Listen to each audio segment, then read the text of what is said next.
biasa kita tampilkan ya. Video ini saya tersendat-sendat nih beberapa kali, mudah-mudahan suara saya tidak.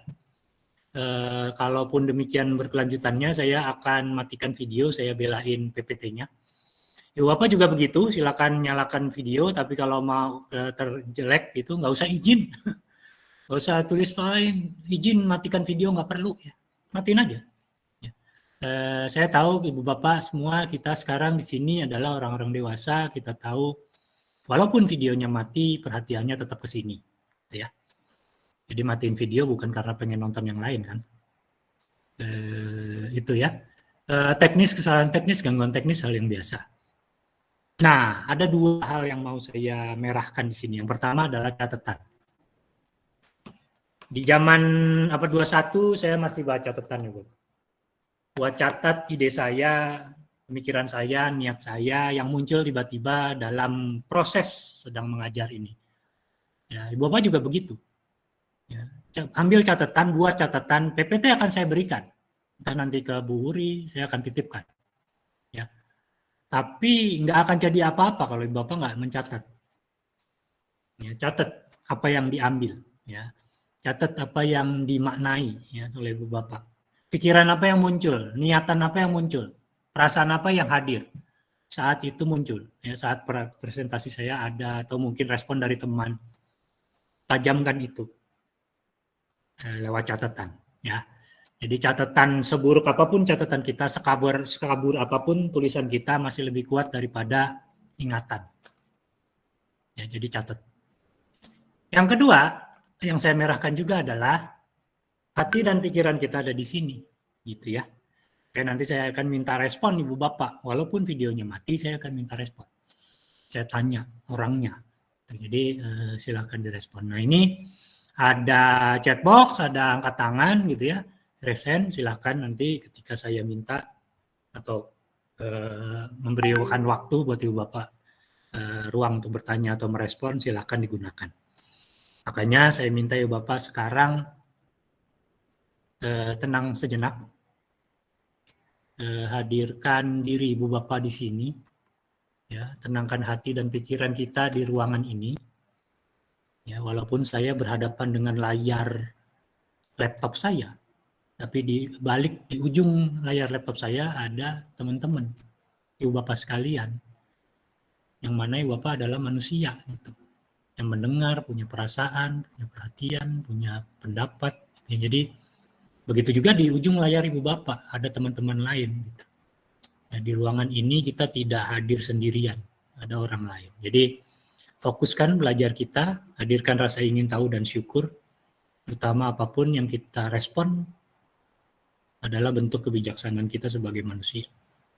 Ya, jadi saya minta tenang sejenak, saya minta Ibu Bapak memperhatikan kalau di sebelah bawah laptop Ibu Bapak atau HP atau gadget itu ada penunjuk waktu ya.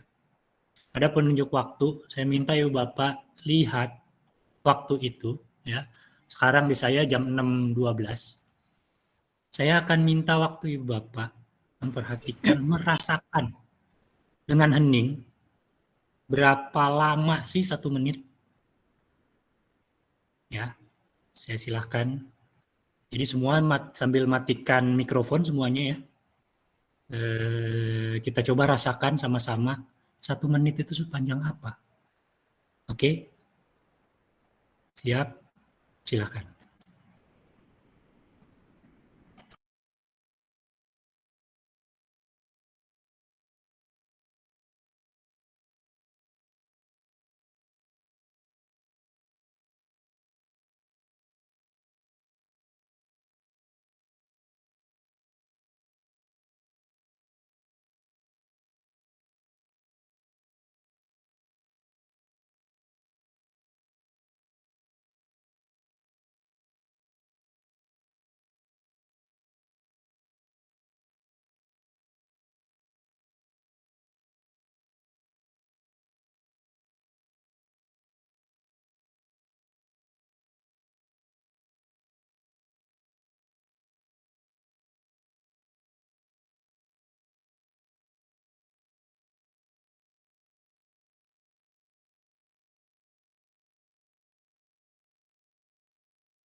Iya. Gimana ya Bapak? Lama ya? 1 menit loh itu tadi. Lumayan, Pak. Lama. 1 menit kalau diem, lama ya? Kita sampai ngeliat nih jamnya bener nggak sih mati? Jangan-jangan mati jam saya. Itu 1 menit loh ya Bapak. Perhatikan waktu yang kebuang. 1 menit aja selama itu. Perhatikan waktu ketika kita bicara. 2 menit kok kurang. Nah nanti dalam kesempatan kita hari ini, saya akan minta ya Bapak lebih efisien menggunakan waktu. Nanti dalam respon 2 menit paling lama. Tadi ya rasain tuh 1 menit aja segitu. Makanya debat presiden, debat capres itu 2 menit dikasih lihat. Lama loh ngomong 2 menit. Ya, jadi kita manfaatkan. Ya, jangan biarkan waktu lewat begitu saja. Ambil manfaat, ambil pembelajaran ya yang lewat di depan peristiwa yang baru saja nih Ibu Bapak. Ibu Bapak jalani 90 menit ke depan. Jadi ya, mudah-mudahan semuanya bermanfaat. Kita mulai. Oke. Ini tadi ya aktif mengambil makna. Perhatikan apa yang muncul, perasaan, pikiran semua. Karena itu adalah paket dalam pembelajaran ya. Bapak Ibu dalam belajar itu package. Makanya memori kita itu letak erat sekali sama rasa. Di pembelajaran sama anak-anak juga begitu. Jadi kenapa harus bahagia, kenapa harus itu, karena lekat. Ya. Rasa itu lekat sama apa yang kita pelajari. Jadi makanya saya ingatkan kembali di nilai guru penggerak 1-2 itu ada nilai reflektif. Mudah-mudahan ini jadi kebiasaan, bukan jadi tugas. Jadi refleksi itu kebiasaan, bukan tugas.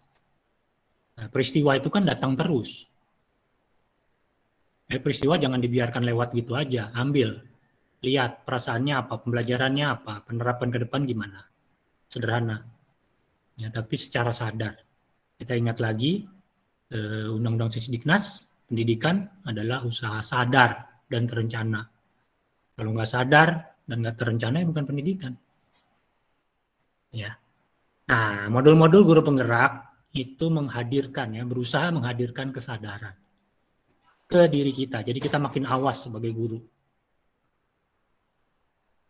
Pertanyaan saya yang pertama, ditulisnya di chatbox aja ya, saya nggak pakai form. Tapi gini caranya, tulis dulu ketik 10 hal yang begitu dengar kata pembelajaran diferensiasi itu muncul. Ya, ketik aja 10. 1, 2, tetek, 3, tetek, 4, 10, ketik aja. Ya, ketik, jangan di enter dulu. Nanti saya kasih waktu 2 menit ya. Dalam proses ini 2 menit nikmati 10-10-nya ketik, 2 menit habis saya minta enter. Barulah enter. Nanti kita baca, kita nikmati tulisan teman-teman. Oke? Jelas ya? Kita mulai.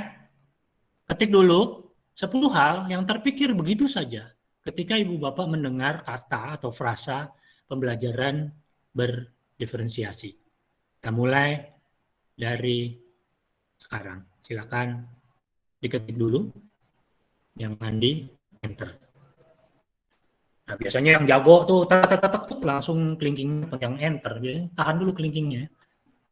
Kalau yang belajar 10 jari itu langsung otomatis biasanya. Silakan 2 menit saya berikan waktu. Santai aja.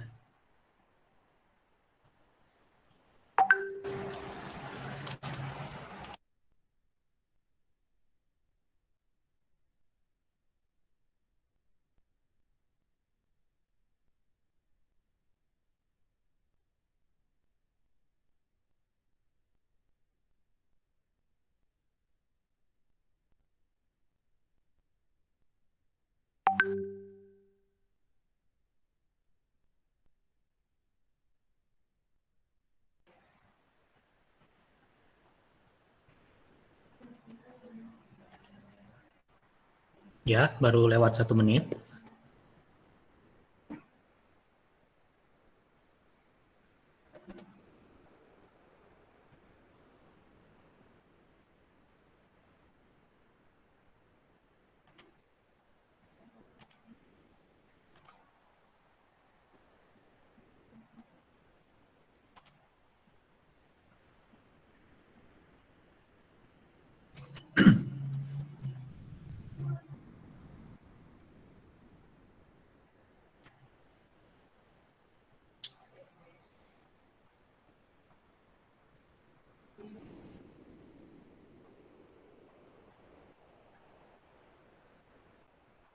Siap, 10 detik lagi.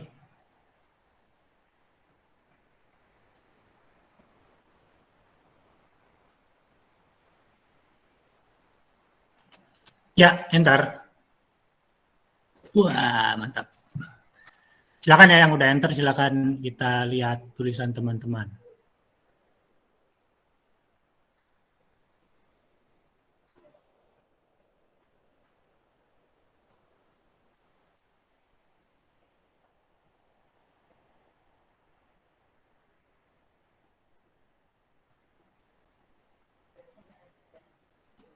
Pak Eko Margianto, Bapak tulis kata terakhir tuh dinamis, Pak. Apa dielaborasi, Pak?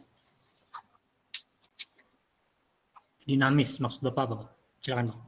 Nah, ya Pak, terima kasih. Jadi dalam pengajaran kita selalu memberikan seorang siswa itu dalam pemikirannya supaya dia dinamis, karena suatu saat si anak itu akan berubah juga, Pak. Jadi anak untuk berkembang dari sisi pemikiran dari sisi anak sendiri. Jadi kita tinggal mengambil apakah dia itu bisa mencerminkan dalam kegiatan pembelajaran atau tidak gitu, Pak.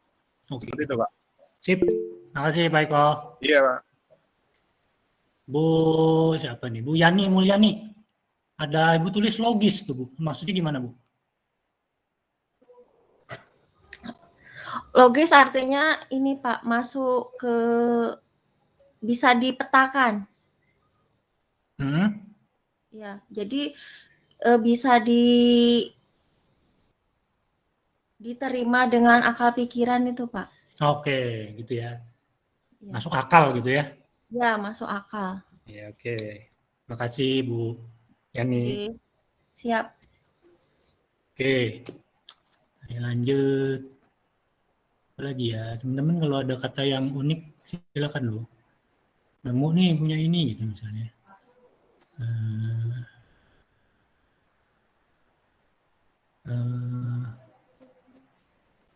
Oke, wah mantap.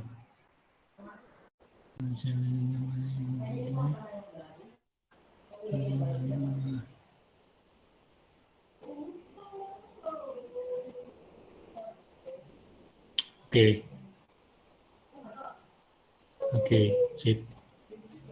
Wah, mana ini udah banyak nih.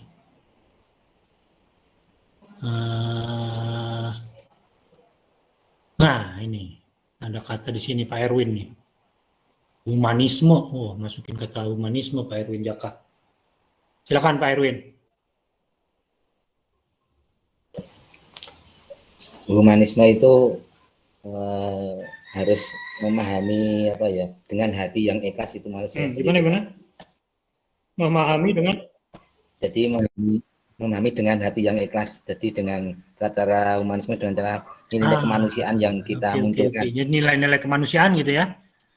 Jadi ini manusia bangsa, manusiawi. Pendidikan memang ini buat manusia gitu ya. Oke, sip. Makasih. Oke, Bapak. Ya.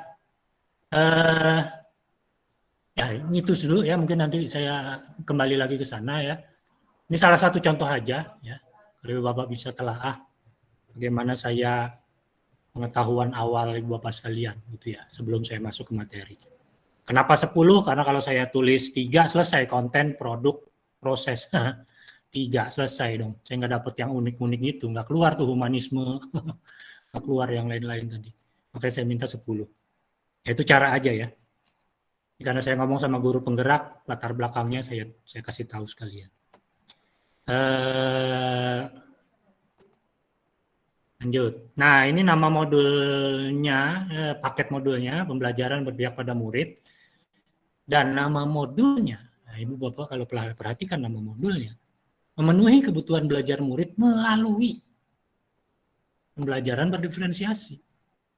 Jadi ketika Ibu Bapak menerapkan pembelajaran diferensiasi, cuman karena pengen menerapkan aja, nggak bisa. Harus buat apa? Buat memenuhi kebutuhan belajar murid. Harus ada kebutuhan belajar murid yang ingin dipenuhi lewat pembelajaran berdiferensiasi.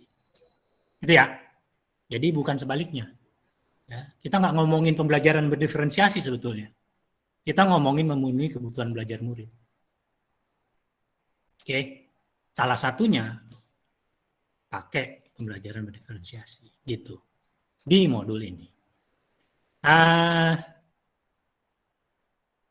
Nah, yang berikutnya ini lagi ya, saya kasih 1 menit aja kalau ini. Di sini ada gambar macam-macam orang tingkah laku. Ada nomor 1 sampai nomor 21 kalau nggak salah. Jadi ada 21 figur ya, orangan gitu. Coba cari nomor berapa kira-kira yang menggambarkan pemahaman Ibu Bapak sekalian, ya pemahaman, perasaan, percaya dirian gitu ya, Ibu Bapak sekalian terhadap pembelajaran berdiferensiasi sampai sekarang nih. Kita belum masuk materi ya. Sampai sekarang nih. Kira-kira di nomor berapa saya gitu Ibu Bapak sekalian. Jadi saya kasih waktu 1 menit untuk lihat-lihat gitu ya. Jangan terburu-buru, santai aja. Cari yang paling cocok, paling relate, ya, paling berhubungan dengan terhubung benar, ya. Yang paling gue bener, ya. Gue banget lah ini pokoknya. Pada saat ini, gitu ya. Pada saat ini, ya. Nanti silakan saya mulai 1 menit dari sekarang, ya. Lihat, ketik, belum enter ya tadi ya. Lihat aja nomornya ya. Ada 1, 2, 3. 4, 5, ya, 6, 7, begitu, 8, 9, 10, 11, 12, dilihatin nomor 13, 14, 15, 16, digendong, ya, 17-nya, 18, 19, 20, petentang-petenteng, ya, 21, sedakep, matanya cemberut, gitu ya. Ya, silakan. Siap. 5, 4, 3, 2, enter. Wah, oke. Kita lihat.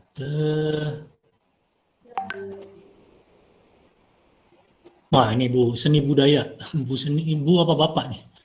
Seni Budaya namanya. Ibu saya, Pak. Oh, Ibu. Itu nama apa? Iya, ini nama Google saya karena di Oh. beberapa akun itu saya pakai nama ini. Oke. Ibu namanya? Saya Dini, Pak. Oh, Bu Dini ya. Oke. Seni Budaya Bu Dini ya. Nomor Oke. 3, Bu. Ibu pilih nomor 3 tuh. Iya, Lagi betul. tandu ya. Kenapa, Bu? Silakan.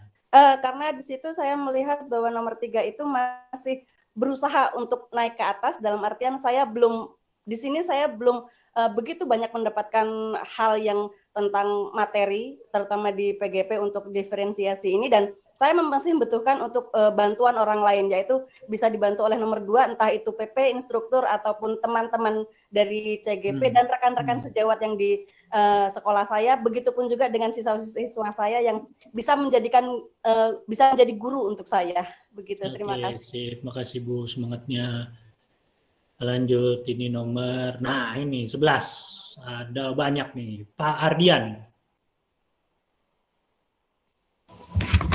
Iya Pak, kalau saya nomor 11 itu karena dalam hal ini saya masih butuh bimbingan. Jadi melalui kerjasama dengan mungkin teman sama CGP maupun instruktur. Jadi saya masih butuh bimbingan sehingga saya milih nomor 11 itu. Oke. Dalam penerapan. Sama ya, jadi ya. cuman udah agak ke atas dibanding nomor 3 tadi ya. Ya. Posisinya udah di situ. Sip. Solihin, ini Bapak pilih nomor 20. Iya, Pak. Nah, gimana, Pak? Karena bagi saya itu saya orangnya mudah tersenyum ya, Pak. Kemudian walaupun terkait pembelajaran diferensiasi ini saya belum paham, saya melihat dengan senyum dan belajar ke teman-teman itu, Pak. Melihat banyak orang itu berdiferensiasi seperti ini. Jadi saya banyak belajar dari banyak orang dengan senyuman itu, Pak. Oke. Jadi yang Bapak ambil dari gambar ini senyumnya ya. Bukan posisinya, Pak, karena posisinya di atas tuh. Bapak udah di atas dan tangannya petenteng. Jadi bukan itu ya. Bukan petentang-petentengnya tapi senyumnya itu ya. Oke, sip, makasih. Saya lanjut nomor 6 ini, ada nomor 6 siapa ya? Ada banyak juga nih. Bu Lili Sadaryanti.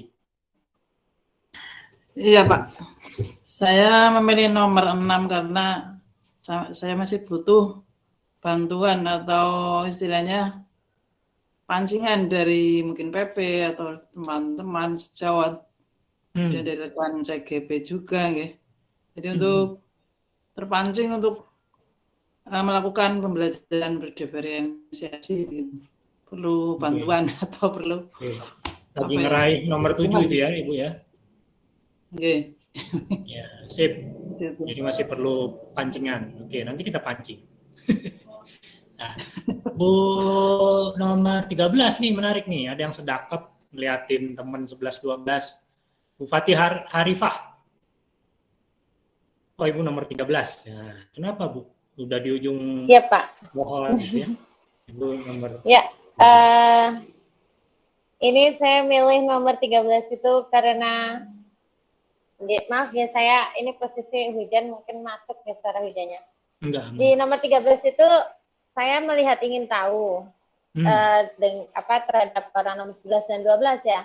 Tapi saya masih membatasi diri, itu terlihat dari tangan bersedekap itu kan berarti membatasi ya untuk tidak ikut serta di situ. Ini tuh sebenarnya saya tadi malam itu saya membuat tugas demonstrasi konseptual itu membutuhkan waktu yang banyak Pak. Padahal itu hanya satu RPP.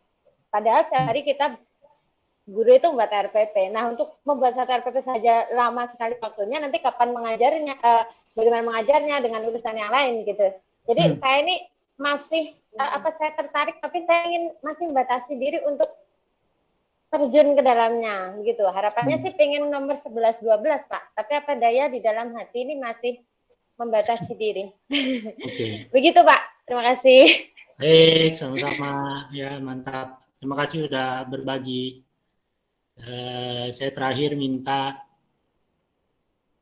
Wardayadi ini Bapak ya. Pak Wardayadi. Bapak di platform tuh nomor 10. Kayaknya aman tuh posisi. Gimana tuh Pak Wardayadi? Ya, terima kasih Pak. Saya memilih nomor 10 itu ngambil tengah-tengah Pak. Karena Pak, karena dalam pembelajaran yang berdiferensiasi ini pemahaman saya juga masih setengah-setengah Pak. Sehingga masih ada peningkatan terkait dengan pemahaman. Namun demikian yang sudah saya dapat itu sudah sedikit demi sedikit kita praktekkan karena di sekolah kami itu sudah tatap muka Pak. Oh gitu, oke. Itu Pak. Gitu. Ya itu. Sip. Terima kasih Pak. Sama-sama. Ya, mirip-mirip sama Bu Fatih tadi ya. Ya kita sudah dapat gambaran teman-teman sekarang. Oke. Nah, capaian umum ini nggak usah saya bacakan, tapi ada di modul ya. Begitu juga capaian khususnya.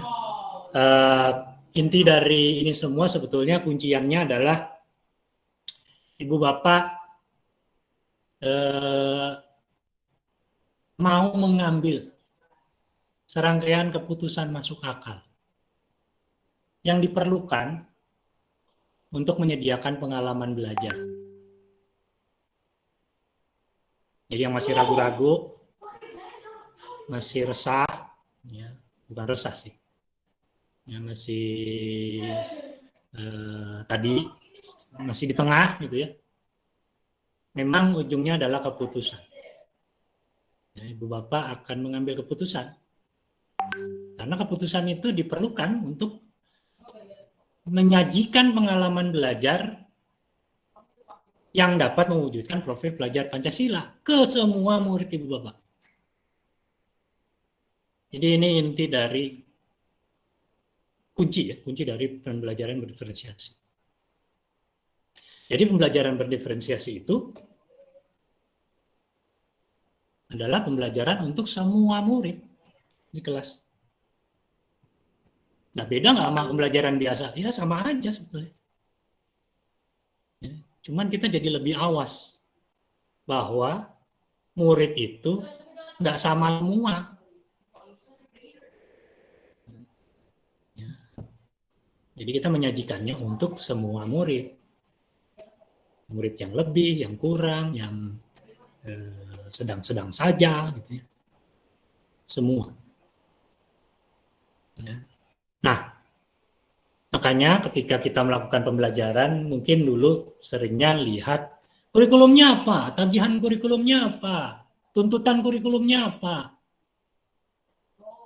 Kurikulum kok dituntut, salah apa gitu ya. Seringkali kita cuma lihat itu. Nah, dalam pembelajaran berdiferensiasi, ya, kita diajak tadi untuk berani mengambil keputusan yang masuk akal. Lewat apa? Satu misalnya, ngomongin tentang konten, ya, tentang kurikulum, kompetensi dasar, tujuan pembelajaran, dan lain indikator macam-macam. Kita harus jadikan itu semua menjadi tujuan pembelajaran yang definitif, secara jelas. Itu satu. Ya, jadi mau muluk-muluk seperti apapun, ada profil pelajar Pancasila lagi sekarang ya. Muluk-muluk bagaimanapun, tetap ujungnya tujuan pembelajarannya apa, dalam 2 kali 35 menit, saya bisa mencapai tujuan yang mana. Tujuan yang seperti apa. Harus jelas. Yang kedua, direspon kebutuhan murid. Ya, kebutuhan belajar murid. Ya, kebutuhan belajar murid. Jadi baru kita lihat tuh ada kesiapan belajar, ada minat, ada profil gitu ya. Kiri ada tuntutan, kanan juga ada tuntutan.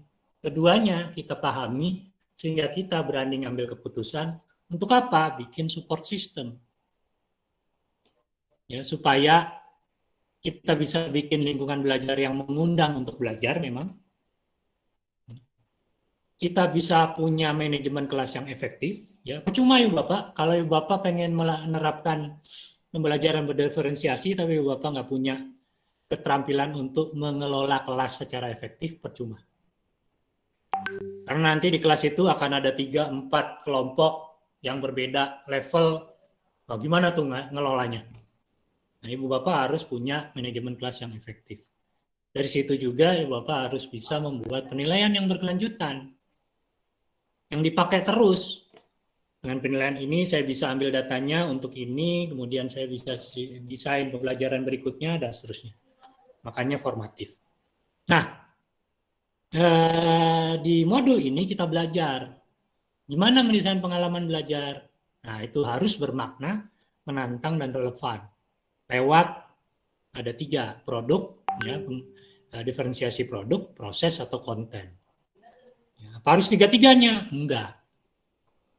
Ya lihat keadaannya. Bisa 3-3-nya, bagus. Susah Pak Adit, ya udah 2 aja. Lebih susah lagi 1 aja. Ya, gitu aja kok repot. Jadi ini semua disesuaikan dengan konteks Ibu Bapak, konteks murid. Ibu Bapak kan nggak langsung pinter ya. Bapak kan nggak langsung percaya diri ya. Mulai dari waktu Ibu percaya diri itu pakai yang mana? Ya mulai aja dari situ. Ya. Yang jelas terus belajar. Ya, jangan 5 tahun pakai produk terus. Gitu. Lamaan ya, muridnya udah pada lulus kalau SD. Oke. Nah ini saya cuma ngingetin, saya nggak akan bahas. Ini kalau ada semua di ruangan ini yang pernah IKIP pasti tahu ini.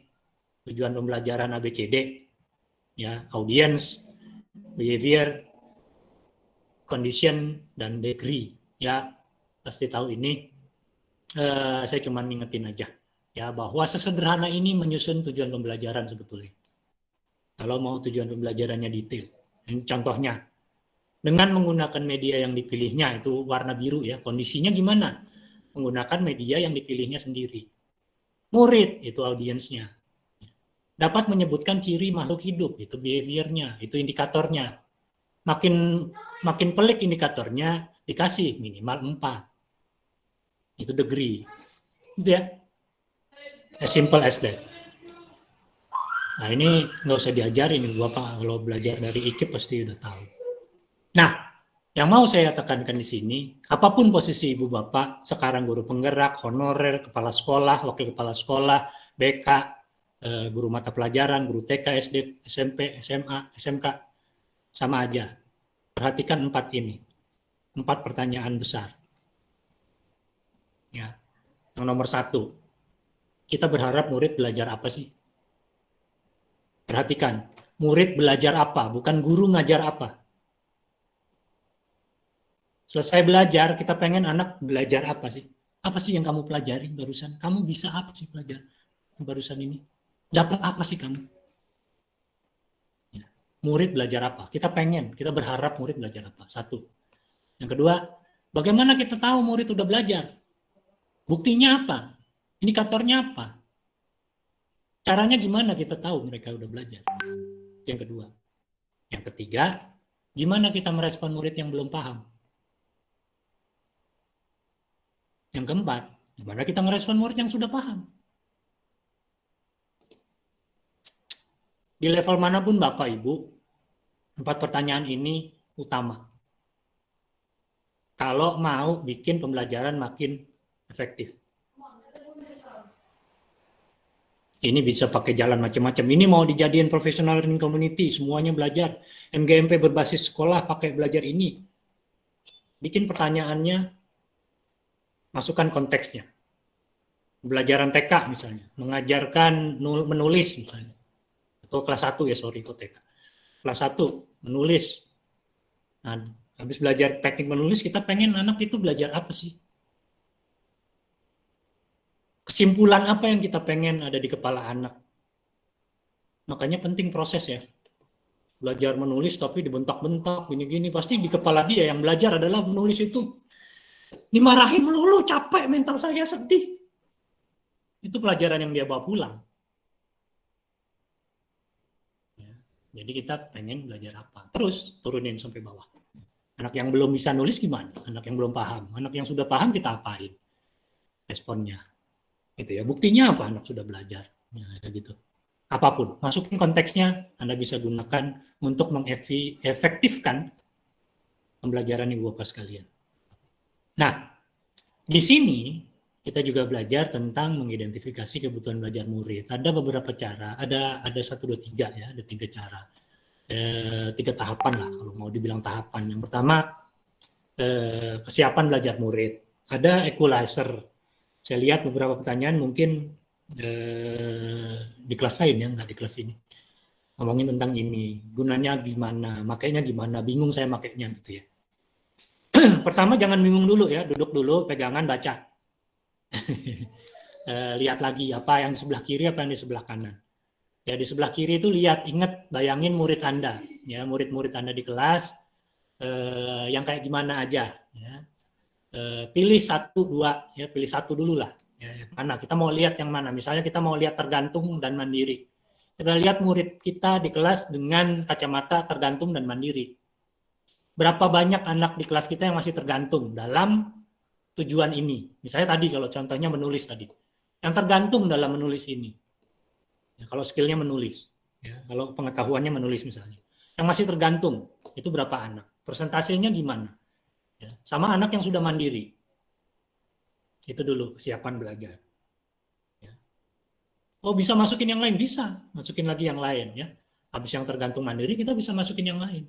Misalnya sederhana dan kompleks. Materi-materi tulisannya, kalau anak-anak yang biasa aja yang masih kesulitan mungkin harus sederhana, kata per kata, ya gambar, kasih kata, itu cuman kata. Tapi anak yang sudah mandiri bisa kompleks, ya kasih kalimat, 1 kalimat utuh, 3 kata, misalnya gitu ya.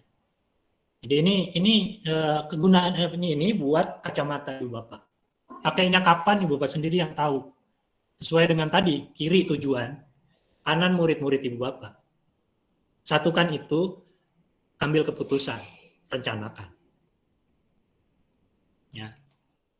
Sederhana itu cara berpikirnya sebetulnya ya. Saya ngajarin alur berpikir ya, bukan bukan tips. Nah, ini nanti Ibu bisa baca ya, ada di modul. Minat yang kedua ya, minat. Minat ini motivator, ya, dari dalam bahkan, karena udah minat itu dari dalam pasti.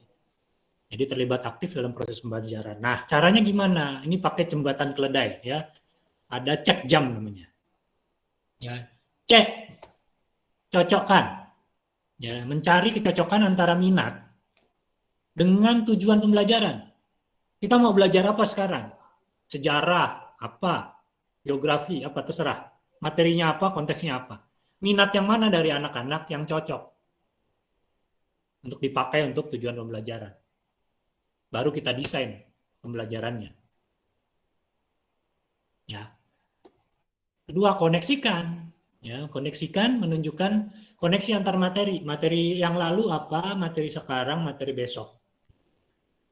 Di mana minat masuk di situ. Gitu. Terus jembatani. Jadi menjembatani pengetahuan awal murid dengan pengetahuan yang baru mau akan dipelajari. Ya, jadi minat itu bisa jadi jembatan, bisa jadi pintu masuk, gitu ya. Kemudian memotivasi, jelas ya, ketika kita ambil minatnya pasti anaknya kemudian termotivasi. Di sini harusnya motivasi ini kalau saya biasanya saya ganti kata-katanya jadi gimana kita pantik rasa penasaran. Curiosity. Dasar belajar dari zaman purba dulu. Manusia kan melihat api gitu ya, tuh batu diginiin ada apinya, terus diginiin kebakar jadi api gitu. Itu semua berangkat dari pengen tahu gitu. Jadi kalau ini kemudian diringkas menjadi satu kata, gimana kita bisa memantik rasa ingin tahu murid. Itu aja. Ya. Dari situ kita berangkat ke macam-macam. Ya. Curiosity itu bahan bakar. Nah, saya tanya sekarang, minat itu apa aja sih? Silakan, ada yang mau jawab? Boleh di chatbox, boleh resen. Boleh buka mic nyeletuk juga boleh. Nah, Bu Nur Santi, silakan Bu. Minat adalah keinginan atau sesuatu yang muncul dari dalam diri murid, dia menghendaki pembelajaran yang seperti apa. Jadi itu sesuatu hal yang mendasar yang berasal dari dalam diri seseorang. Oke. Terima kasih. Ya, kesukaan kebutuhan murid. Oke. Apa aja sih contoh minat itu apa aja?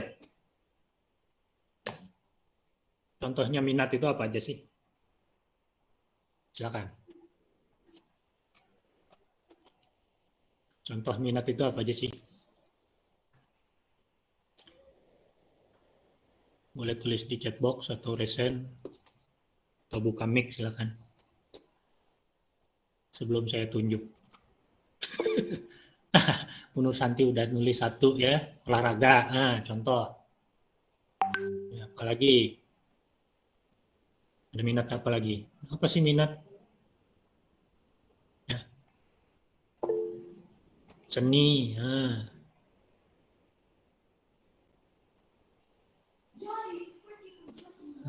Tari, menggambar, tertarik ke siswa, ya betul, tadi sama teknologi, Pak Eko. Renang, oh ya fisik ya. Saya minat pelajaran melukis. Nah, sip. Ya. Ketika saya ajak tanya begitu, terus kita mikir ya, iya ya minat itu apa aja? Banyak Ibu Bapak. Di bukunya, di Tomlinson, bukunya tentang diferensiasi, itu nulis beberapa aja nih, saya nggak semuanya saya pasang di sini, kami pasang di sini. Tapi ini ada beberapa saja. Fokus pada minat. Dia membaginya jadi 2 kelompok. Kelompok pertama itu tadi yang kegemaran ya.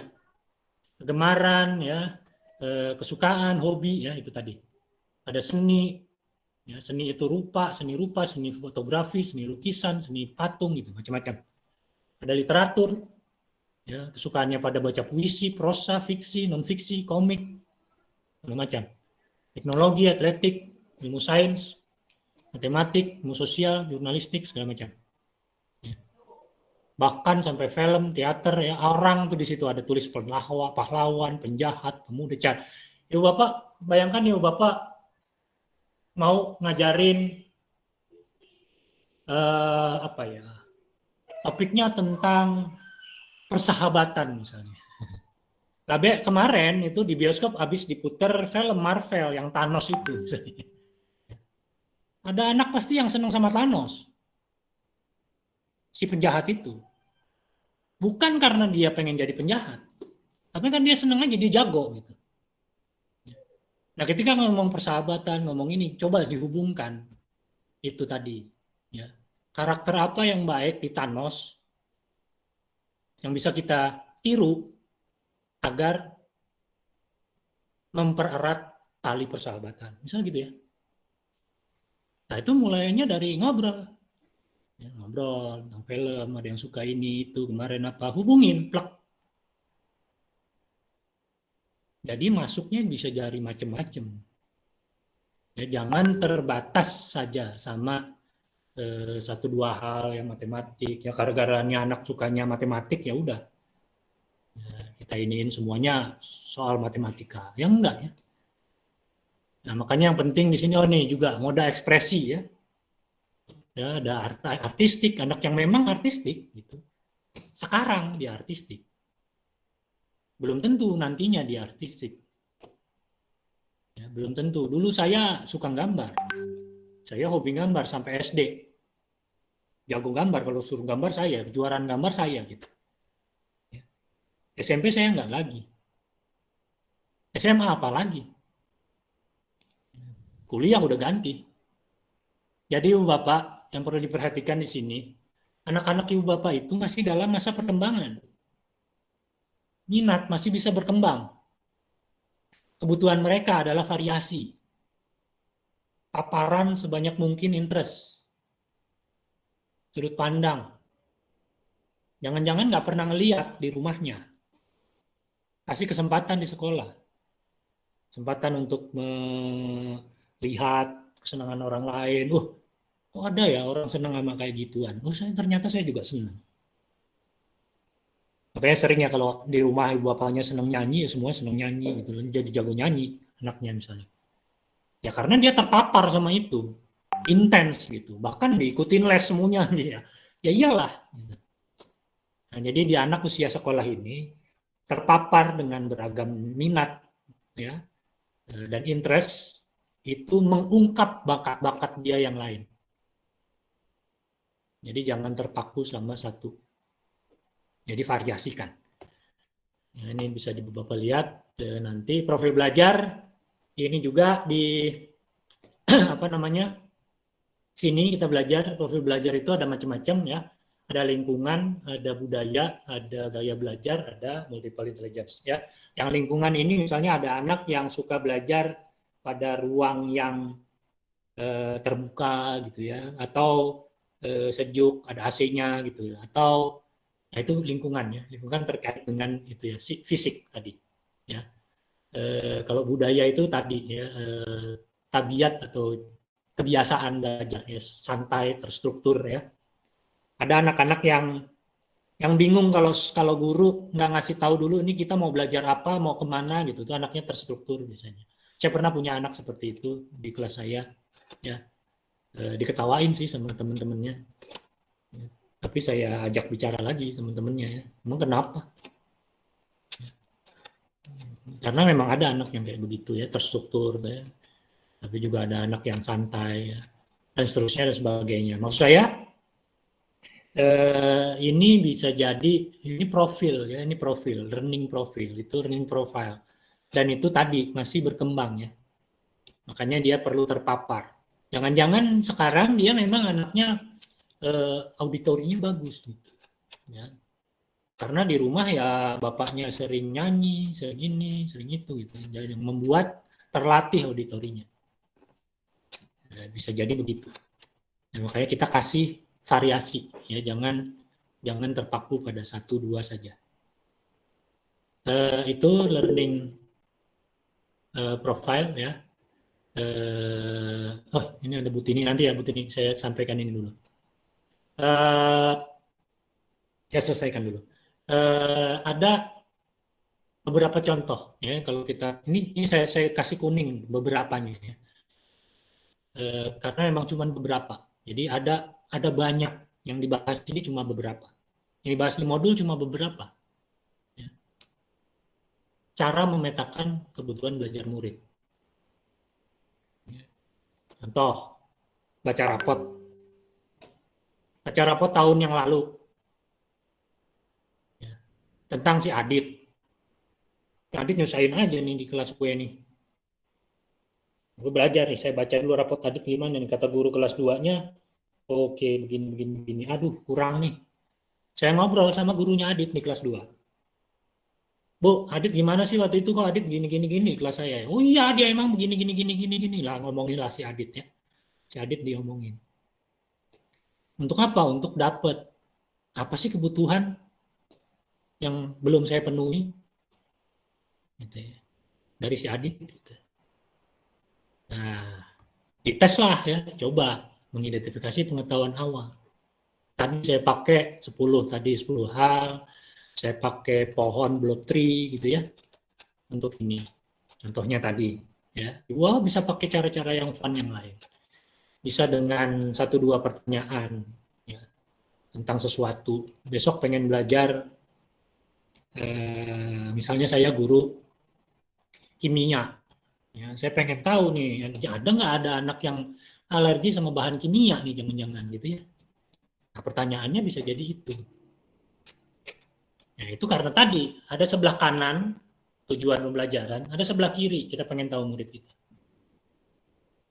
Ya. Atau belajar dari refleksinya kita setelah pembelajaran. Ya, habis ini saya akan refleksi bersama teman-teman. Di slide mana yang lama, pertanyaan yang muncul, respon guru, ya, respon CGP, mukanya kayak gimana, yang cemberut berapa orang. Nanti akan kita pelajari sama-sama, mereview. Ya. Tadi, mengamati perilaku murid-murid. Ya, kita kasih pertanyaan ini, ada sekian orang doang yang merespon. 3 orang angkat tangan, 2 orang perhatikan, lainnya main HP, gitu. Ya, perilaku, coba amati. Nah, yang paling ngetren ini, ya, menggunakan berbagai penilaian diagnostik. Ya. Saya bukan nggak setuju sama diagnostik, ya. Tapi saya bukan orang yang hebat dalam diagnostik, penilaian diagnostik. Karena buat saya kalau penilaian diagnostik itu saya nggak kuat untuk bikin penilaian diagnostik setiap saya ganti unit. Capek, Bu, Pak. Nggak kuat, saya nggak punya waktu. Jadi saya biasanya paling kuat saya lakukan diagnostik tes itu 2 kali setahun. Jadi setiap semester sekali. Itu paling jago lah saya. Itu juga saya bikinnya nggak sendirian. Saya ajak teman-teman guru yang lain, guru mata pelajarannya, guru kalau di sekolah biasa mungkin namanya BK gitu ya. Kalau di saya student support itu. Nah, itu sesuai. Jadi pertanyaan-pertanyaan tentang tumbuh kembang anak, tentang materi semester ini gitu ya. Jadi kita tahu, oke, ini anak ini segini. Ya, itu diagnostik tes. Ya, saya kalau Bapak bisa setiap unit berganti Bapak buat diagnostik tes, jago banget. Saya perlu belajar dari Bapak. Itu ya. Jadi ada banyak cara. Ini baru 6. Di luar sana bisa puluhan. Ya, cara yang lain. Yang ngamatin murid aja perilaku. Kenapa ya si Adit 3 hari ini kok biasanya kalau ada pertanyaan dia angkat tangan, kok sekarang enggak? Coba lihat perilaku si Adit. Pagi-pagi turun dari mobil, ngapain, jalannya gimana, ajak ngobrol. Dari situ aja kita bisa belajar lebih banyak.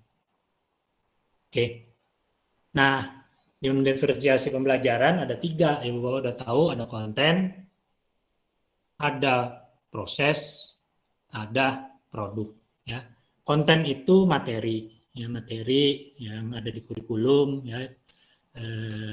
Kita bisa bedakan pengorganisasian atau format. Biasanya di sini buat anak yang lebih misalnya teksnya bisa kita ambil langsung atau malah kita kasih link aja. Kasih link sama pertanyaan-pertanyaan pemandu. Tapi buat anak yang kurang nggak bisa. Jadi yang di link itu saya harus baca, saya harus rewrite, saya tulis ulang, baru saya kasih ke murid-murid yang bawah, gitu ya misalnya. Saya bacanya bareng-bareng, pemahamannya gimana saya cek, gitu. Tapi untuk anak yang biasa, yang banyak, yang paling banyak, saya kasih aja itu tadi yang saya bacakan di kelas, di kelompok anak yang kurang, saya kasih ke mereka. Mereka suruh bahas sendiri pakai guiding question. Misalnya gitu ya. Itu membedakan konten. Proses kontennya sama misalnya. Tapi prosesnya yang beda. Jadi anak yang tadi kalau ini kontennya cuma satu bacaan nih, saya cuma punya satu bacaan. Ya udah satu bacaan itu aja. Ya, tapi di anak yang mandiri dia sudah satu bacaan, saya kasih bacaannya semuanya jalan sendiri. Dia nggak harus lewat saya. Gitu. Kalau yang ini harus lewat saya. Habis lewat saya, dia harus ngerjain sesuatu dulu. Habis ngerjain sesuatu, baru dia merespon tujuan yang diinginkan, gitu ya, pertanyaan-pertanyaan yang diinginkan, misalnya gitu. Nah itu jadi ada scaffolding yang lebih, ya itu proses. Nah kalau produk itu bukti. Produk itu buat bukti. Jadi gimana kita tahu tadi murid belajar? Bukti apa yang membuat kita tahu murid sudah paham? Nah itu, jadi itu bukti. Nah, ini bisa diragamkan. Ya bisa jadi muridnya pembelajarannya tentang ada sesuatu teks gitu ya. Kita ada teks, dia harus merespon, menjawab teks itu. Tapi kalau dia nulis itu nilainya kok jelek gitu. Nah, kasih pilihan. Jadi bisa tulisan dalam 3 paragraf, boleh juga PPT dalam 5 slide, boleh juga poster dalam ukuran sekian, boleh juga audio, boleh juga video dan sebagainya. Tapi kontennya mungkin sama saja. Ya, isi yang mau kita nilai itu tetap sama. Ya, itu produk. Ya. Jadi itu. Nah, ujungnya jadinya RPP tetap. Ya, ujungnya RPP tadi Bu Fatih ya. Yang bingung RPP, bikin RPP aja biasa aja sudah susah. Ya betul. Bu Ya Fatih. selamat Ibu. Ibu akan, ya, bukan lebih susah. Ya. Ya. Tapi jadi lebih awas. Ya. Susah gampang relatif lah. Makin ahli nanti ibu-ibu, bapak-bapak, makin ahli juga bikin RPP-nya. Ya, jadi nggak ada yang namanya RPP pembelajaran berdiferensiasi ya. Semua pembelajaran harusnya berdiferensiasi. Masalah kita sekarang pakai RPP kita sekarang semua murid sama, ya berarti kita belum mempertimbangkan aja masalahnya. Ya, kalau kita sudah mempertimbangkan, nggak akan kita buat RPP yang umum cuma satu gitu, nggak mungkin.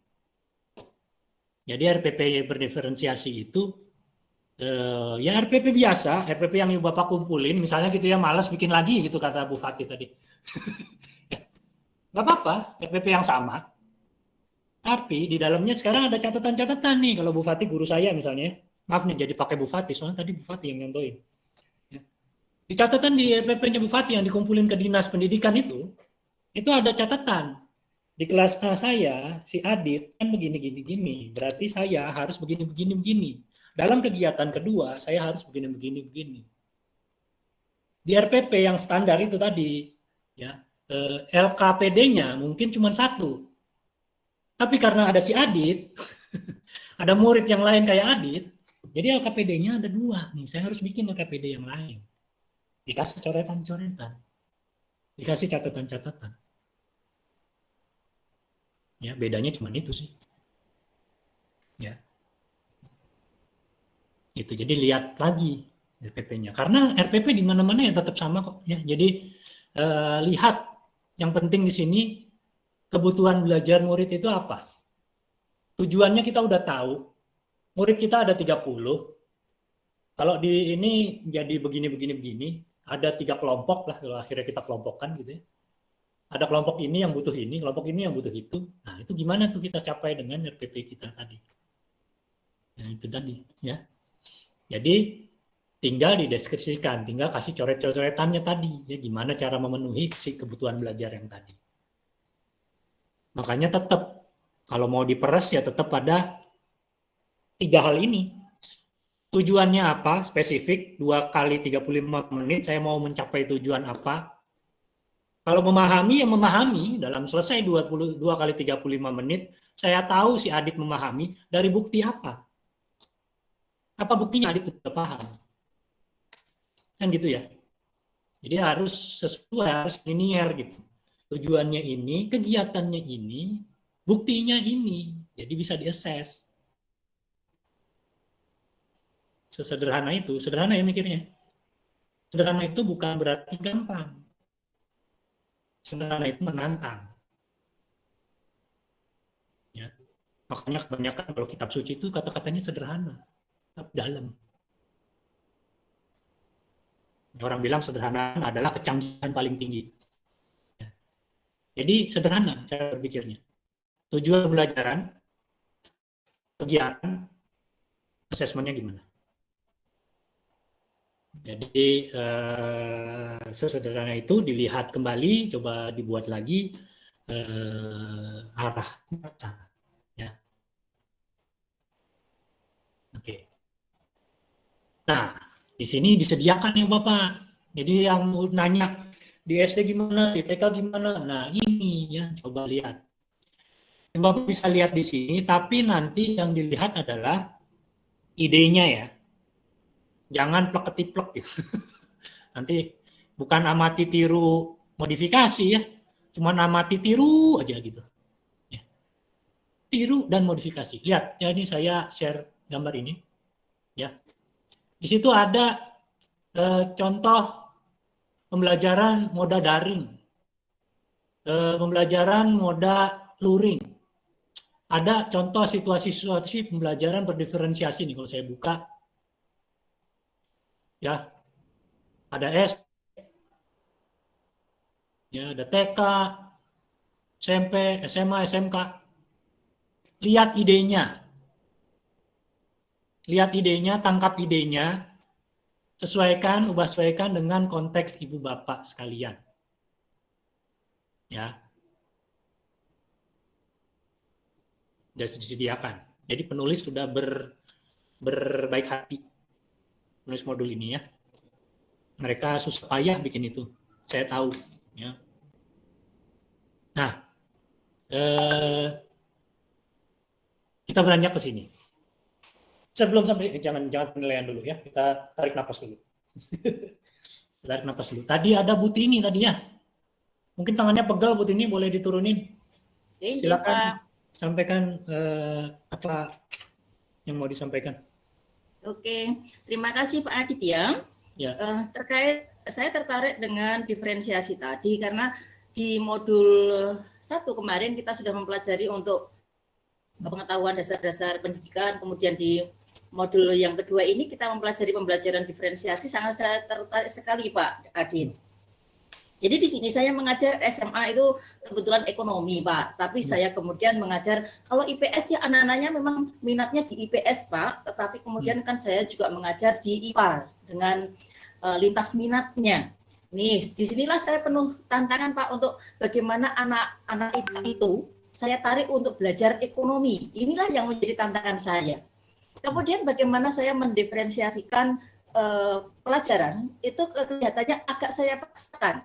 Jadi saya melihat anak-anak IPA itu bagaimana agar tertarik dengan pelajaran ekonomi, saya lebih berusaha keras, justru lebih keras daripada yang di IPS. Karena kalau IPS lah, minatnya di IPS lah gitu. Tapi IPA inilah saya harus bagaimana saya menyajikan pembelajarannya, saya memberikan LKPD yang beda dengan IPS. Kalau IPS mungkin angka-angkanya saya pecahan-pecahan, tetapi untuk IPA ya saya bulat-bulatkan seperti itu. Itu jadi bagaimana saya harus menerapkan pembelajaran berdiferensiasi karena saya mengajarkan di kelas itu tidak hanya satu kelas, tapi beberapa kelas. Jadi biasanya gini Pak, saya menerapkan soal yang sama, tetapi kemudian saya untuk lebih mempermudah, saya menerapkan metode pembelajaran tutor sebaya. Jadi anak-anak yang pinter tak rekrut, saya ajari dulu, kemudian saya minta untuk mengajari anak-anak yang kemampuannya kurang, gitu Pak. Jadi itu tadi terkait juga dengan strategi yang pembelajaran berdiferensiasi tadi. Bagaimana juga saya harus memodifikasi produknya. Tadi Pak, untuk modifikasi produknya, saya membuat LKPD tugas mandiri dalam satu siklus akuntansi perusahaan jasa ataupun siklus akuntansi perusahaan dagang, tetapi yang IPA angkanya tak bulat-bulatkan, kemudian yang IPS angkanya tak besar-besarkan. Seperti itu Pak Adit, sudah betul belum itu untuk pembelajaran berdiferensiasi? Mohon bagaimana saya bisa menerapkan pembelajaran berdiferensiasi itu secara efektif untuk anak-anak yang minatnya memang di IPS dan juga bagaimana di IPA yang anak-anaknya belajar lintas minat, itu Pak Adit. Terima kasih Pak Adit. Sama-sama Ibu. Ya, menarik ya. Saya pengen jawab, tapi saya simpan dulu ya. Nanti mungkin sambil jalan bisa terjawab karena ada habis ini. Mohon maaf Bu, ini nanti saya respon, tapi pasti tatarannya sudah saya tangkap soal tadi ya, minat IPA, IPS dan produk tadi. Thank you. Saya coba beranjak dulu ya. Oke, habis ini penilaian Bu. Nah, cocok sekali sama tadi Bu Tini ngomong. Ya, assessment bahasa asalnya itu artinya adalah duduk bersama atau bersebelahan. Ya, jadi sesuatu yang kita lakukan bareng-bareng sama murid, bersama dengan atau untuk murid, bukan ujian. Ya, bukan itu tadi ya, exam gitu ya, bukan seperti itu, bentuknya tes gitu, bukan ya. Maksud dari awalnya ya, ini akar kata dulu ya, akar kata ya. Nah, dari sana kemudian kita lihat bahwa penilaian itu penting dalam pembelajaran berdiferensiasi. Ketika kita mau menjalankan sebuah pembelajaran yang memenuhi kebutuhan murid lewat pembelajaran berdiferensiasi, kita perlu lihat penilaian. Nah, penilaian yang kata para ahli ya, yang berpeluang untuk menentukan melihat efektif apa pembelajaran berdiferensiasi adalah penilaian formatif.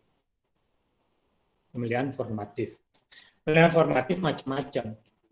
Ya, ada rubrik, ada anecdotal record, ada portfolio, ada macam-macam. Bapak harus belajar lagi soal itu di kesempatan yang lain, gitu ya. Tapi ketika Ibu Bapak makin ahli dalam pembelajaran, dalam membuat atau memanfaatkan penilaian formatif, maka ini bukan kata Adit, tapi kata seorang ahli. Si ahli ini bilang, saya percaya jika guru memanfaatkan lebih banyak praktek-praktek terbaik dari penilaian formatif, maka pembelajaran berdiferensiasi akan datang secara alamiah. Ya, ini kata Pak Andrew. Ya, dia bilang begitu. Jadi ketika kita makin piawai dalam memanfaatkan penilaian formatif, kalau saya ke kelas Ibu, atau saya ke kelas Bapak, saya akan melihat kelas Bapak Ibu sebetulnya sudah differentiated, sudah terdiferensiasi. Itu nolnya ya, hipotesa nolnya. Hipotesa nolnya. Ya. Karena sedikit banyak kalau kita belajar penilaian formatif itu sudah membentuk pembelajarannya. Misalnya rubrik ya. Saya ambil contoh rubrik. Saya belajar bikin rubrik jauh sebelum saya belajar diferensiasi. Tapi gara-gara saya belajar rubrik, saya sudah diferensiasi. sebelum saya belajar diferensiasi. Ya. Karena di rubrik itu kita belajar menentukan indikator gimana. Dari apa? Ketika saya ngomong dari apa, saya bisa mikir bahwa produknya bisa beda-beda, tapi tagihannya tetap sama karena rubriknya sama. Jadi saya bikin indikatornya tetap sama, apapun produknya.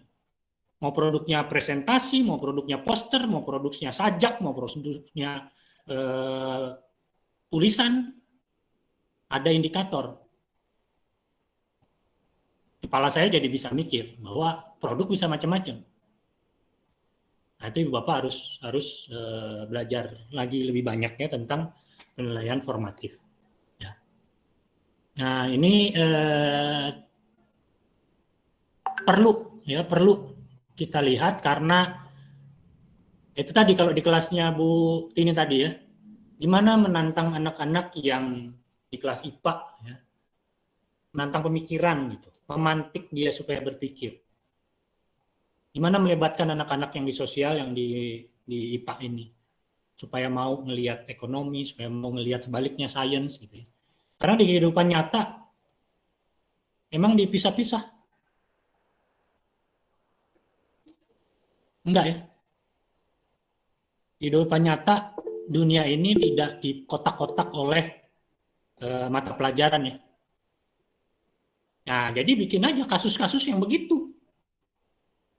Mungkin suatu saat Ibu Tini perlu bikin pembelajaran yang kelompoknya lintas IPA IPS. Di mana mereka terpapar dengan perbedaan. Bahwa mereka membutuhkan ilmu lain, ilmu dia juga butuh ilmu yang lain. Nggak pernah ada ilmu bisa berdiri sendiri. Kasih tahu ke saya. Satu ilmu yang bisa berdiri sendiri. Ya, nggak ada. Jadi itu ya. Makanya ini sebagai simpulan sebelum kita tanya jawab 12 menit terakhir. Tujuan pembelajaran diingat kembali ya, pemahaman anak, gimana kita tahu anak sudah paham ya, coba dilihat kembali. Gimana kita bisa membuat anak terlibat. Ya. Dan terakhir adalah semuanya itu kemudian jadi informasi untuk membuat rencana lagi. Ya, rencana lagi. Makanya ini saya kasih contoh di sini, Bapak sudah disediakan juga ada contoh di sini macam-macam cara ya, macam-macam cara mengelompokkan murid, yang ngajar teman sekelas, parents, ada macam-macam. Bapak bisa ambil contoh pakai dalam terserah ya, dalam konteks pembelajaran yang mana, dalam pembelajaran Ibu di kelas, Bapak di kelas ya, itu. Jadi nanti bisa diambil ini semua pengingat ya, kata KHD bahwa kalau guru ya harus belajar banyak, 5 bidang ilmu bahkan kata beliau, ilmu batin, jasmani, sopanan, keindahan, dan pendidikan. Selama ini mungkin kita cuma pendidikan aja. Ya, coba belajar yang lain sekarang.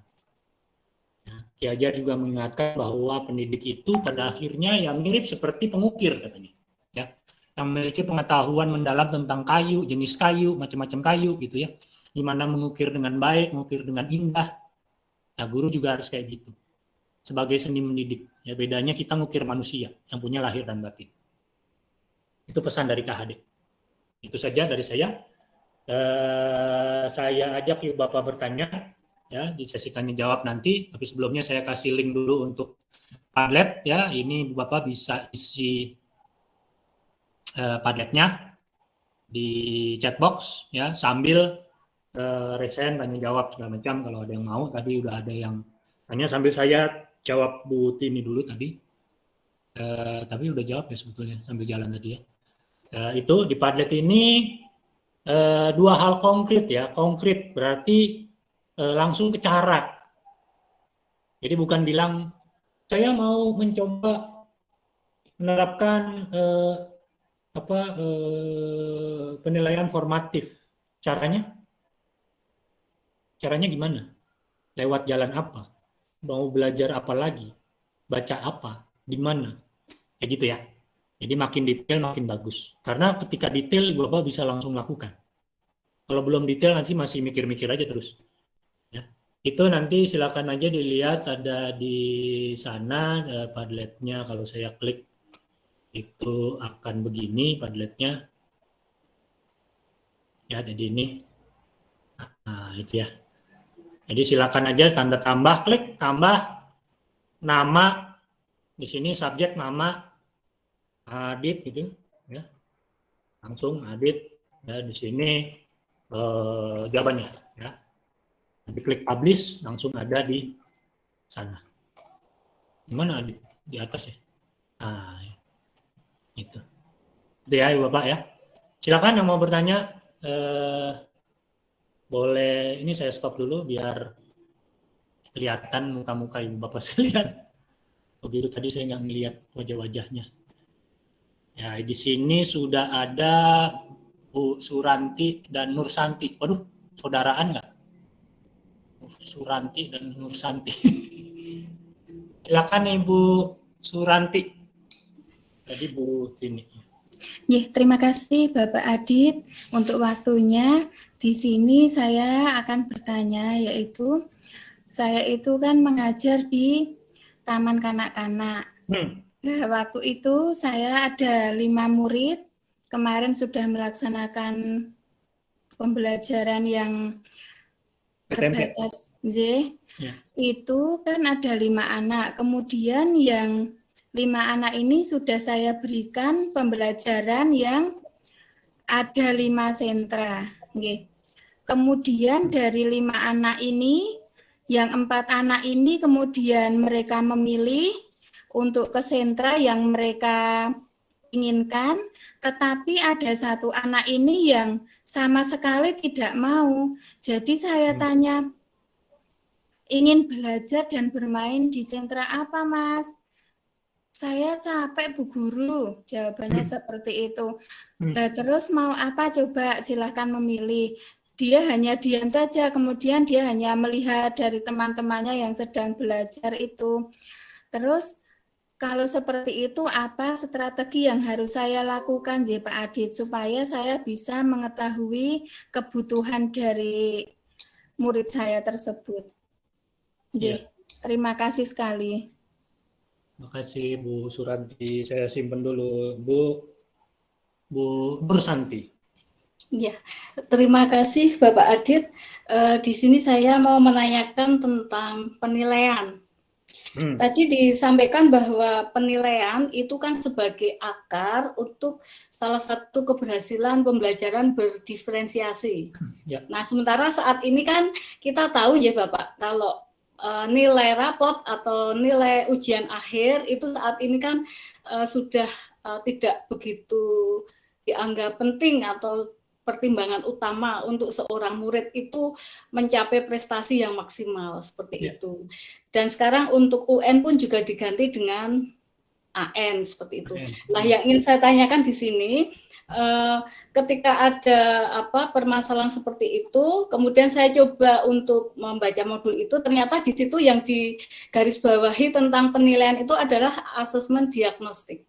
Nah, di sini yang ingin saya tanyakan, bagaimana cara kita untuk bisa membuat asesmen diagnostis itu secara simpel, namun bisa mencakup semuanya. Jadi kita sebagai guru itu mudah untuk membuat asesmen diagnostik. Karena kita ketahui bahwa asesmen diagnostik itu kan dibuat, misalkan ketika saya mengajar kelas 7, maka saya harus sebagian mengambil materi yang ada di kelas 6, dan sebagian kita harus mengambil materi yang ada di kelas 8.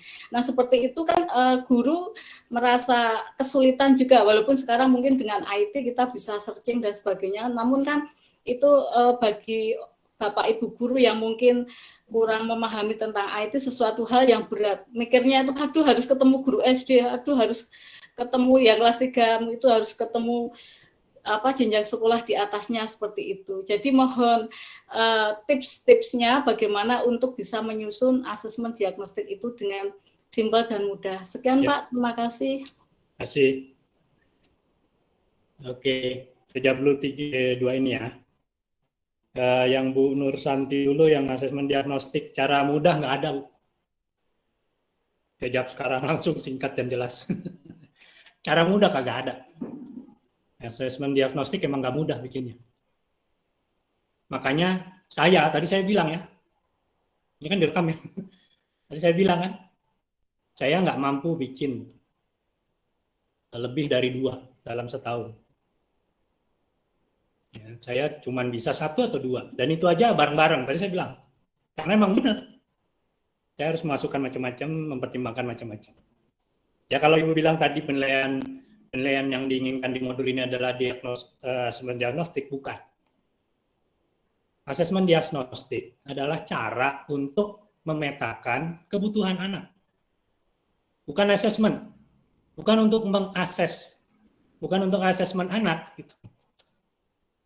Jadi kalau dalam pembelajaran berdiferensiasi ini yang harus diperhatikan adalah asesmen formatif. Asesmen diagnostik adalah satu alat saja, satu cara saja untuk mendapatkan kebutuhan murid. Bukan asesmen yang untuk melihat anak udah belajar belum dengan baik. Enggak. Ya, asesmen diagnostik bukan untuk itu. Namanya aja mendiagnosa ya, diagnostik. Diagnose. Ya, mendiagnosa. Mendiagnosa kebutuhan. Kebutuhannya si anak. Makanya bisa beragam sekali sebetulnya. Kalau saya mau menyederhanakan, ya saya bikin sederhana aja, nggak usah muluk-muluk gitu misalnya. Ya. Tadi saya contoh. Ya saya harus mendiagnosa dulu. Saya tahu apa yang murid-murid ini akan pelajari di depan. Saya pengen tahu murid-murid ini sebelum ini belajar apa. Saya bikin materinya.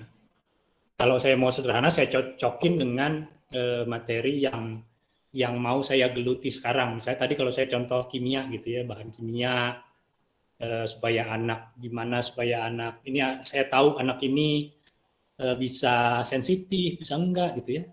Nah itu dicarinya ke sana misalnya. Sesuai kebutuhan aja.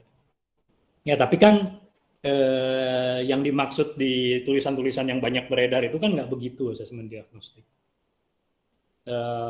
Dan memang ya itu tadi kalau nanya gampangnya nggak ada. Asesmen diagnostik nggak bisa gampang. Karena memasukkan banyak pertimbangan. Ya bikin instrumennya juga nggak sederhana. Ya memang harus dibuat dengan baik gitu. Karena ada ukurannya, ada hitungannya, ada C-square apa segala macam itu kalau mau. Lebih keren lagi gitu ya. Ya makanya kalau saya nggak mampu bikin asesmen diagnostik lebih dari 2 ya, setahun sekali aja itu saya udah hebat banget waktu itu teman-teman di tim saya ya, bisa bikin itu rutin setahun sekali gitu. Tapi ya emang exhausted ya, capek. Dan buktinya kebutuhan yang bisa didapat adalah kebutuhan dia ketika itu, gitu. Ketika tes dibuat.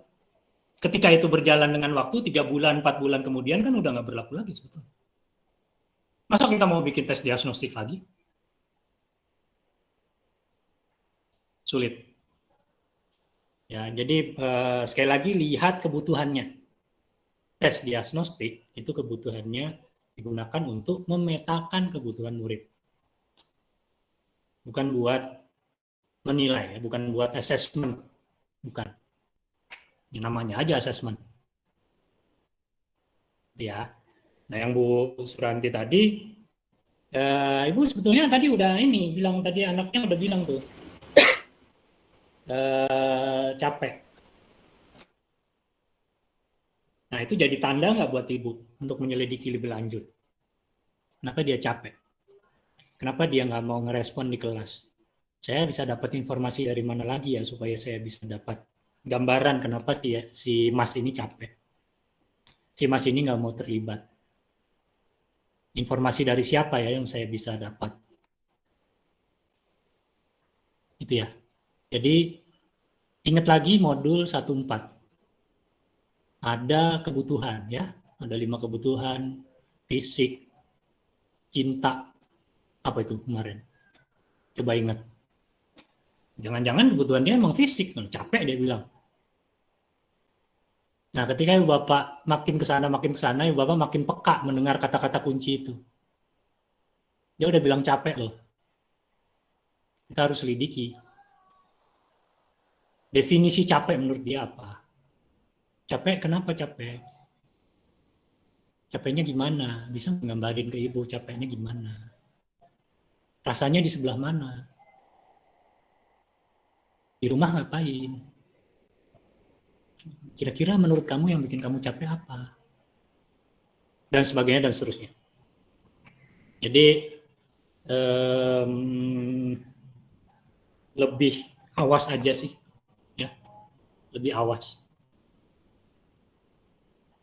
Karena kalau tanya alat memetakan kebutuhan anak yang paling hebat itu apa? Saya cuma bisa jawab alat pemetaan kebutuhan murid yang paling hebat adalah ibu guru, bapak guru sekalian. Andalah alat yang paling hebat. Ibu bapak adalah batasan dari bakat anak, batasan dari pengetahuan anak, batasan dari kreativitas anak. Sebapak kreatif, bapak ibu, segitu-gitunya juga anaknya. Jadi coba lihat lagi. Nah, coba lihat lagi. Senang banget Bapak sudah. Terima kasih Pak Adit solusinya. Kelas 30. Ya, Pak, terima kasih sudah tambah jelas. Iya, Bu Nur Santi mudah-mudahan bantu.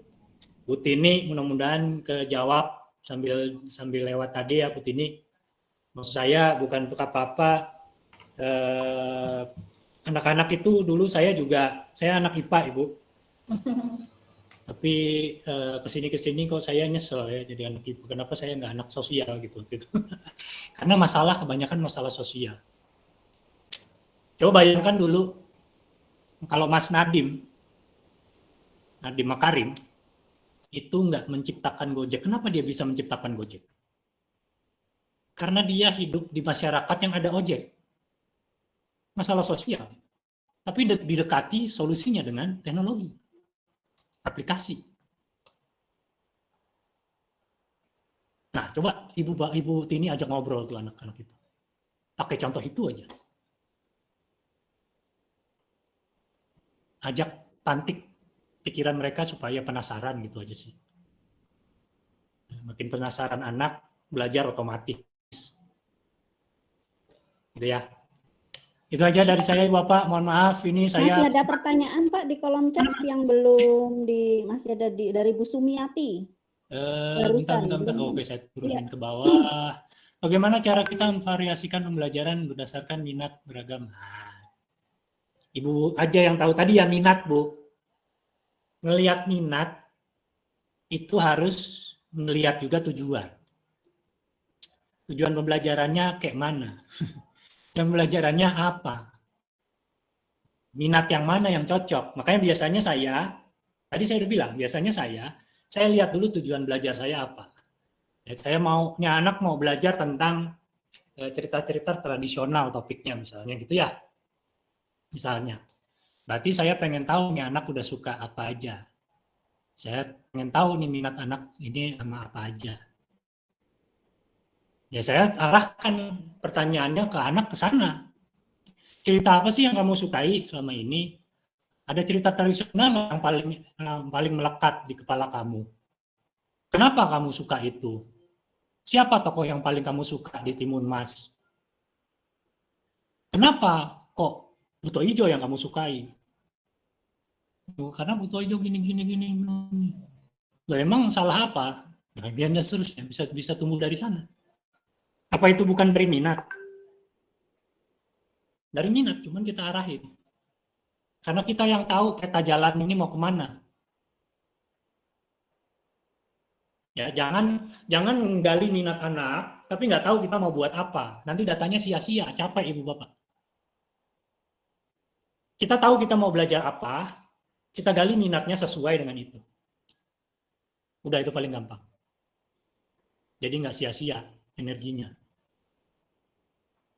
Ya, jadi variasi pembelajaran, belajar macam-macam tadi, ya, baca sumber yang saya kasih nanti di PPT, ya tadi itu udah banyak sekali cara variasikan, terutama nanti kalau apalagi Bapak bisa lihat di multiple intelligence misalnya, bisa lihat di, wah itu bisa cara macam-macam memvariasikan pembelajaran. Ya, jadi sebelum Bapak biasanya cuma ngelihat di luar sana ya, nggak di ruangan ini, mungkin nggak ada yang guru di sini yang kayak gitu. Di luar sana tuh saya sering lihat guru pegang buku cetak, baca buku cetaknya, ngobrol sama anak di buku cetaknya gitu ya. Udah itu pembelajarannya. Terus anak-anak suruh ngerjain tugas di buku cetaknya gitu. Jadi kalau nggak ada gurunya, bisa nggak mereka jalan sebetulnya? Bisa, karena ada buku cetak. Jadi pengen diganti sama buku cetak. Ya bukan begitu kan? Kan cita-cita kita, profil pelajar Pancasila mendarat di anak-anak kita, di semua anak-anak yang ada di kelas ibu bapak. Makanya saya cemburu sama ibu bapak. Ibu bapak guru tuh saya paling cemburu. Ya, saya pernah bilang di kelas-kelas yang lain. Profesi yang bisa bersentuhan langsung dengan masa depan Indonesia, ya cuma guru. Semua anak di depan ibu bapak itu masa depan Indonesia.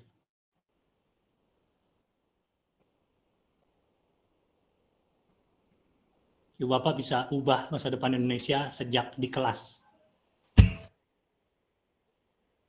Gitu ya. Ada lagi nih Bu Asri ya. Wah, ada lagi nih. Pembelajaran di Indonesia harus memenuhi kebutuhan peserta didik terhadap tingkat kesiapannya. Guru menyiapkan berbagai media. Nah, apa kita juga harus buat instrumen PAT itu apa ya? Penilaian akhir tahun. Oh, akhir tahun, akhir semester gitu ya? Iya. Nah, itu sih itu saya balikin ke ibu. Bapak. Saya bilang tadi, kalau sumatif mah udah selesai gitu. Buat saya sih itu ya memang kalau saya mau, tapi saya nanti dicekal ya. Kalau saya mau ini buat hidup anak itu, PAS itu buat apa sih gitu ya pertanyaannya. PAS, PAT itu buat apa sih gitu ya. Itu kan administrasi sekolah ya. Memang sekolah ya harus ada itunya gitu. Yang paling penting makanya buat saya, buat kami, guru harus makin ahli bikin formatif. Nah itu dulu yang jadi perhatian. Ya karena kalau PAT sama PAS sudah ada yang mikirin. Ibu bapak tinggal bikin, nah itu biasanya soal ya. Kalau mau lebih keren sedikit, PAT PAS-nya bisa jadi proyek, bisa jadi pentas, bisa jadi karya bakti, bisa jadi macam-macam. Nah, mau nggak sampai ke sana? Itu dibikin, diskusinya harus dibikin. Karena itu beyond mainstream, itu nggak mainstream, nggak sekolah-sekolah umum nggak kayak begitu. Cuman sekolah-sekolah hebat aja yang bikin kayak gitu. Ya sekolah hebat kan karena guru hebat, karena murid hebat. Gitu ya. Jadi guru harus menyiapkan berbagai media, ya jelas lah itu sih harusnya. Itu konsekuensi logis, masuk akal. Jadi pembelajaran diferensiasi ini adalah konsekuensi logis dari strategi Indonesia memilih Merdeka Belajar. Ya kalau kita nggak milih Merdeka Belajar, udah balik lagi ke yang dulu aja. Karena kita milih Merdeka Belajar, anak-anak kita jadi anak-anak yang merdeka, manusia yang merdeka. Kita jadi ambil satu cara pembelajaran berdiferensiasi. Ini konsekuensi logis. Gitu ya. Itu aja Ibu Bapak. Nanti saya ngambil waktu maghrib Ibu Bapak. Mohon maaf, saya cuma manusia. Jadi kalau ada yang tersinggung, mudah-mudahan tersinggung dengan baik. Saya menyinggung titik-titik yang positif, mudah-mudahan. Tapi kalau enggak, Ya itu berarti salah pilihan kata saya. Saya orang biasa, manusia biasa. Jadi kesalahan ya mohon dimaafkan. Gampangnya di Indonesia ya, mohon dimaafkan. Tapi kalau Ibu Bapak dapat manfaat, dapat pencerahan, dapat pembelajaran, dapat tergerak hatinya, itu bukan dari saya. Cuman Tuhan yang bisa. Beliau yang membuka hati Ibu Bapak, membuka mata Ibu Bapak, membuka pikiran Ibu Bapak. Jadi apa yang tersajikan hari ini ditangkap dengan baik dan mudah-mudahan bermanfaat buat Ibu, Bapak, dan murid-murid Ibu Bapak.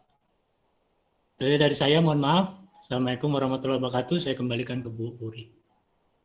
Waalaikumsalam warahmatullahi wabarakatuh. Luar biasa. Terima kasih sekali Pak Adit. Bapak Ibu kita beri aplaus untuk Pak Adit dan untuk Bapak Ibu semua.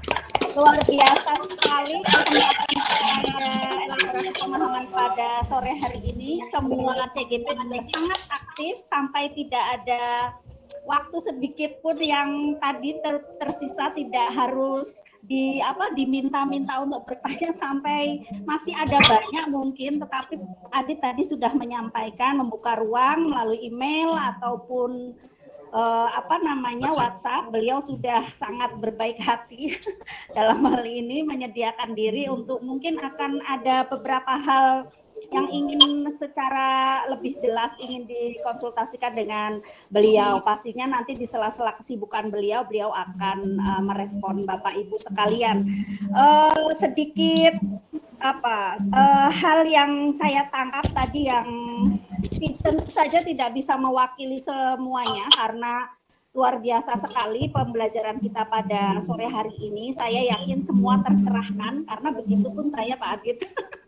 Begitupun saya. Jadi untuk bagi kita semua dalam hal ini berarti memang yang perlu kita garis bawahi adalah bukan tentang pembelajaran berdiferensialnya, tetapi mengenai keinginan kita atau komitmen kita memenuhi kebutuhan belajar murid dan mau mengambil serangkaian keputusan. Nah, itu yang menjawab kegelisahan Bapak Ibu semua kegelisahan, semua pertanyaan yang Bapak Ibu sampaikan di LMS.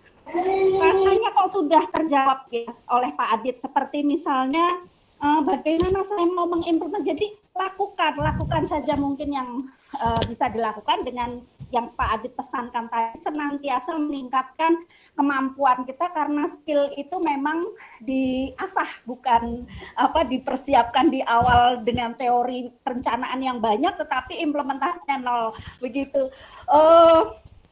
Terima kasih sekali lagi untuk Pak Adit, juga Bapak Ibu yang sudah aktif pada kesempatan kali ini. Semoga kita masih akan bertemu Pak Adit di lain kesempatan dengan pengalaman dan juga materi dari beliau yang sungguh luar biasa. Bapak Ibu, alhamdulillahirabbil alamin, kita sudah melewati sesi